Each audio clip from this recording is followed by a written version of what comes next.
ஏன்னா ஒரு பொய், கெட்ட வார்த்தை, ஏமாத்துற வார்த்தை, அதுக்காக உன் வார்த்தைக்காக என் என்ன பண்ற, என் சுவாசத்தை கொடுக்கிறேன்.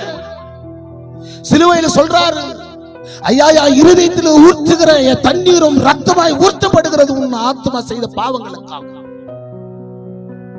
நீ தவறா சிந்திச்சே, அதுக்காக அவர் விழா எலும்பிலிருந்து ஆத்மாவில் இருந்த ரத்தமும் தண்ணீரும் ஊற்றப்பட்டது.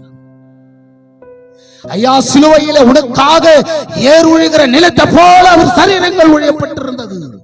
காரணம் என்ன தெரியுமா? அவர் சாயல் போல நீங்கள் மாற வேண்டும். அவர் சாயல் என்ன? குற்றமில்லாத சாயல். குற்றமில்லாதவர் நமக்காக அவர் குற்றமாகி அவர் ஆவி ஆத்மா சரீரத்தை நமக்காக அவர் சாயல் நமக்கு கொடுத்து வந்தார். அல்லேலூயா. இன்னைக்கு நம்ம என்ன சொல்லிட்டு இருக்கிறோம் தெரியுமா? அவர் சாயல அணியாம